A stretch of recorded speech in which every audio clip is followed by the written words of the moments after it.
Nobody really asked for a sequel to a disaster movie from over a decade ago. But Dwayne "The Rock" Johnson doesn't care what you think. He just wants to destroy the world all over again. Welcome back to Nahawa. Today, we are looking at the massive, ridiculous spectacle that is San Andreas 2. Is it pure popcorn fun, or a complete cinematic disaster? Let's get into it.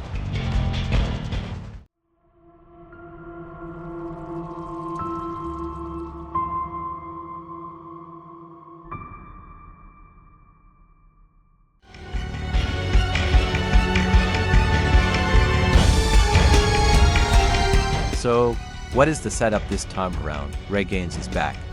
Just when his family finally found some peace, the global fault lines decide to wake up. We are talking about a worldwide seismic event. Massive tsunamis, crumbling cities, the whole apocalyptic package.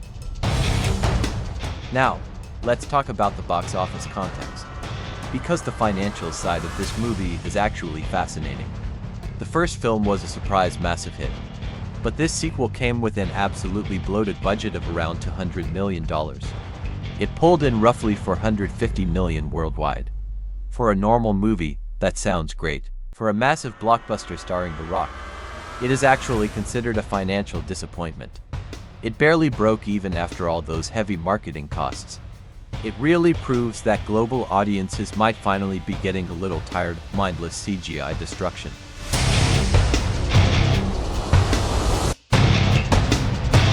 Let's dive into what actually works, and what totally fails. First up, the CGI and practical effects. You have to give credit where it is due. The destruction sequences are absolutely jaw-dropping. There is a massive set piece in the second act that will melt your brain. The visual effects team blended huge practical water tanks with top-tier CGI. The resulting tsunamis look absolutely terrifying. It feels loud, heavy, and incredibly immersive. If you watch this on the biggest screen possible, it is an undeniable visual feast. But then, we have to talk about the acting and character development.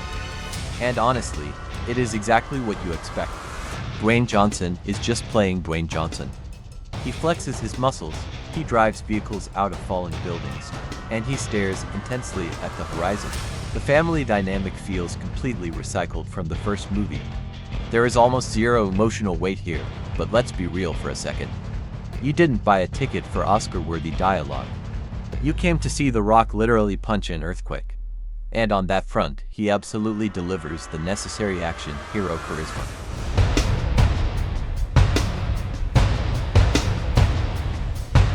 But let's stay totally objective here. This movie has some massive, glaring flaws. The physics in this film are absolutely hilarious. You have helicopters outrunning shockwaves, and speedboats surviving impossible drops. It completely throws logic right out the window. Also, the pacing is a huge issue. Whenever the movie stops destroying cities to focus on the boring government scientists explaining the plot, it grinds to a dead halt. It really tests your patience before the final climax finally kicks in.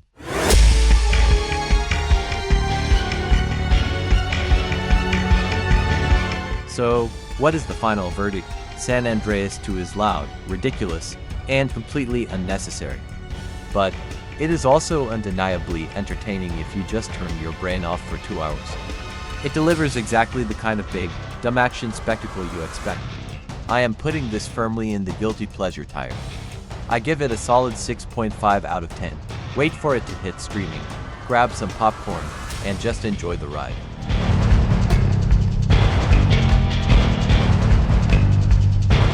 Now, I want to hear from you. What do you think is the most ridiculous disaster movie of all time?